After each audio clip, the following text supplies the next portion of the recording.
نحمدہ و نصلی و نسلم علی رسولہ الکریم وعلی آلہ و اصحابہ اجمعین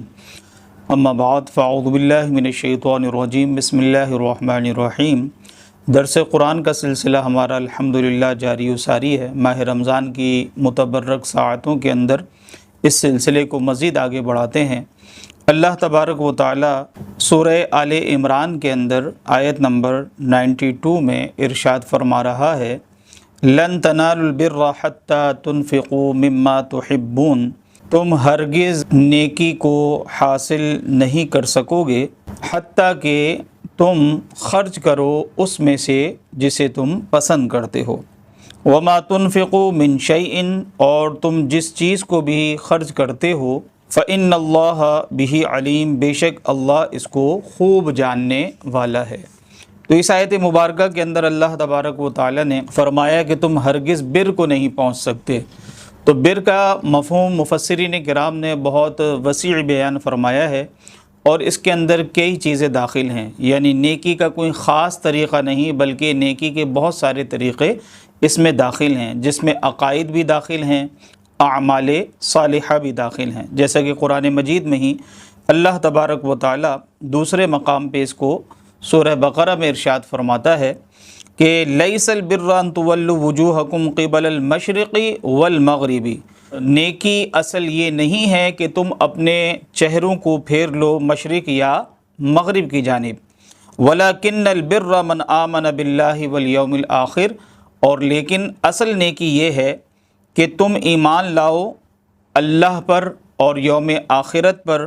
اور ملائکہ پر اور کتابوں پر والنبیین اور نبیوں پر۔ گویا یہ آخر تک جو آیت میں مختلف طریقے اللہ تبارک و تعالی نے نیکی کے بیان فرمائے، ایک اعتقادات کو بیان فرمایا کہ اللہ پر ایمان لانا، آخرت پر ایمان لانا، نبیوں پر ایمان لانا، اور پھر اعمال کا تذکرہ فرمایا، عزیز رشتہ داروں کے اوپر مال خرچ کرنا، محتاجوں پر مال خرچ کرنا، اسی طرح مساکین اور سائلین اور غلاموں پر مال خرچ کرنا، اور پھر آخر میں فرمایا کہ نماز قائم کرنا اور زکوٰۃ ادا کرنا، اور اسی طریقے سے فرمایا عہد کو پورا کرنے والے جب وہ کوئی عہد کرتے ہیں۔ معلوم یہ ہوا کہ نیکی کا یعنی بر کا مفہوم بہت وسیع ہے، اور اللہ تبارک و تعالی نے یہاں پر ارشاد فرمایا کہ لن تنالوا البر،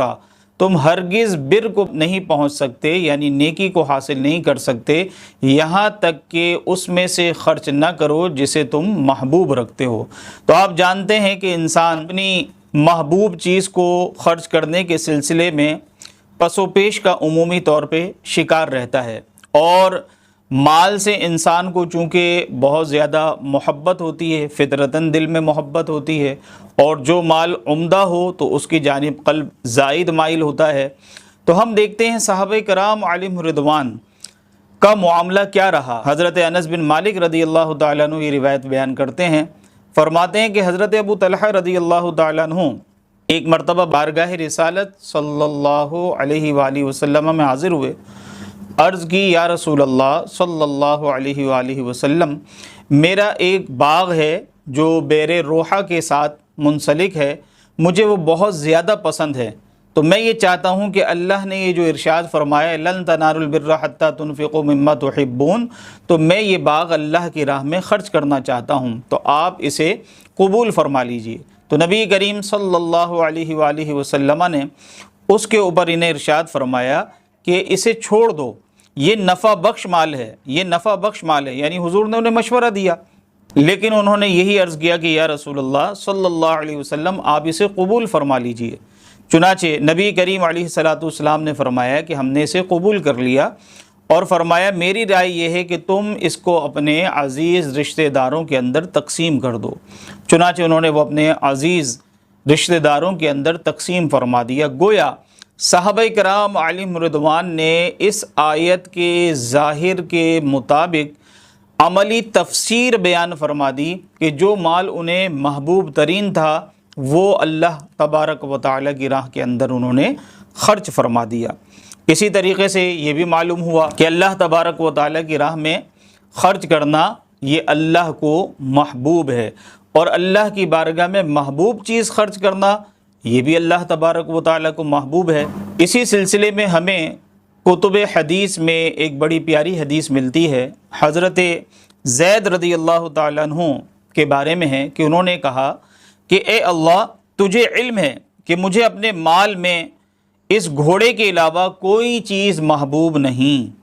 حضرت زید نے پھر وہ گھوڑا مسکینوں کے اوپر خرچ فرما دیا۔ پھر حضرت زید نے دیکھا کہ وہ لوگ اس گھوڑے کو فروخت کر رہے ہیں، تو انہوں نے نبی کریم علیہ السلام سے اس گھوڑے کو خریدنے کے بارے میں مشورہ کیا،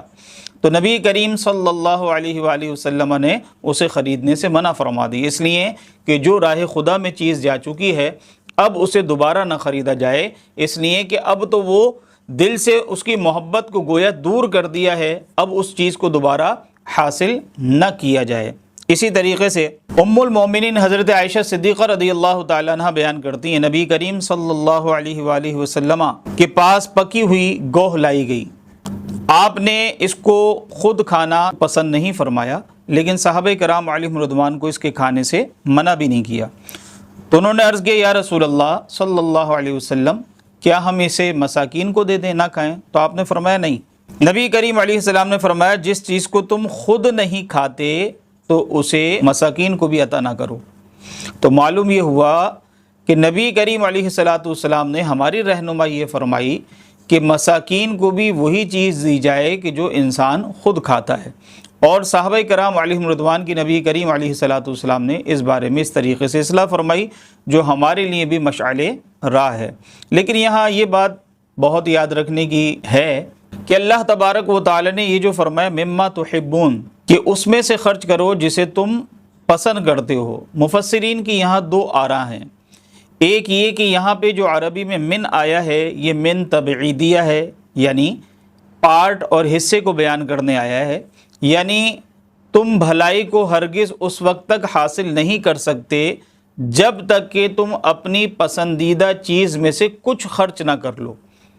یعنی جو محبوب چیز ہے اسے کبھی خرچ کر دے انسان اللہ کی راہ میں وقتاً فوقتاً چند مرتبہ، تو گویا اس نے نیکی کو پا لیا جو اللہ تبارک و تعالیٰ کو مطلوب ہے۔ اور ایک معنی یہ بیان کیا گیا کہ یہاں پہ من جو ہے وہ بیانیہ ہے، یعنی تم نیکی کو ہرگز حاصل نہیں کر سکتے جب تک کہ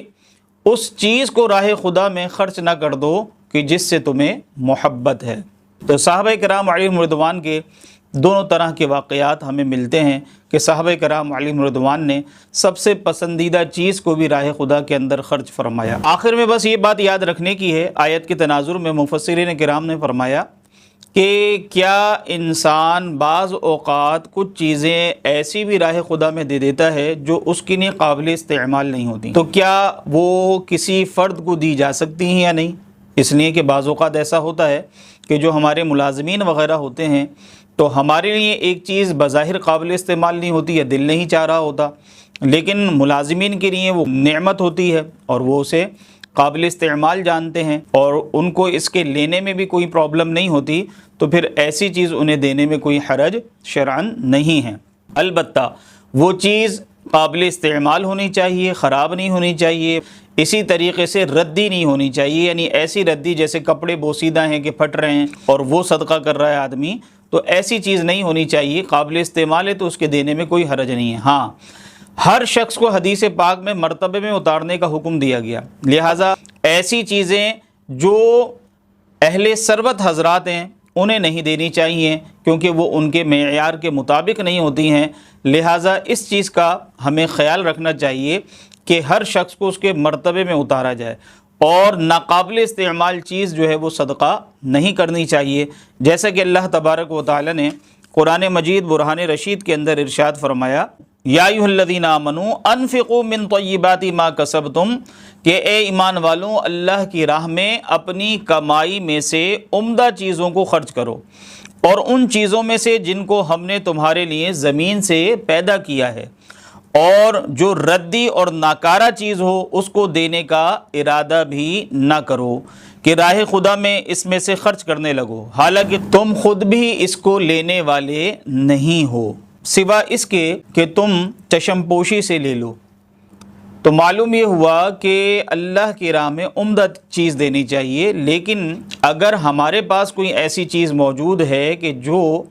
کسی غریب کے لیے کام آ سکتی ہے، اس کے لیے وہ نعمت ہے اور وہ قابل استعمال بھی ہو، خراب چیز نہ ہو، تو اس کو دیا جا سکتا ہے۔ اعلیٰ معیار یہی ہے کہ راہ خدا کے اندر سب سے عمدہ چیز، یا کم سے کم انسان جو خود استعمال کر رہا ہے وہ دے۔ جیسا کہ حدیث پاک میں آیا، تم کامل مومن اس وقت تک نہیں ہو سکتے جب تک کہ اپنے مسلمان بھائی کے لیے وہی چیز نہ پسند کرو جو اپنے لیے پسند کرتے ہو۔ اب اس کا معنی ایک یہ بھی بیان کیا گیا کہ پسند تو انسان ہر مسلمان کے لیے وہی رکھے جو اپنے لیے پسند رکھتا ہے، وہی مال، وہی سہولتیں، وہی آسائشیں، وہی نعمتیں دوسرے مسلمان کے لیے بھی پسند کرے، لیکن وہ دے نہیں سکتا، اس پہ قدرت نہیں ہے، تو اس پہ اس کی پکڑ نہیں ہے، لیکن جذبہ اس کا ایسا ہی ہونا چاہیے۔ نیک خواہشات اور تمنائیں مسلمانوں کے لیے وہی ہونی چاہیے جو کم سے کم وہ اپنے لیے رکھ رہا ہے۔ البتہ اپنی انکم کے اعتبار سے، اپنے معاملات کے اعتبار سے جتنی انسان کے اندر وسعت ہو، اس کے مطابق راہ خدا عز و جل کے اندر ہمیں خرچ کرنا چاہیے۔ اللہ تبارک و تعالی سے دعا ہے کہ اللہ تبارک و تعالی اس آیت کے تناظر میں مجھے اور آپ کو عمل کرنے کی توفیق عطا فرمائے۔ آمین۔ وآخر دعوانا ان الحمد للہ رب العالمین۔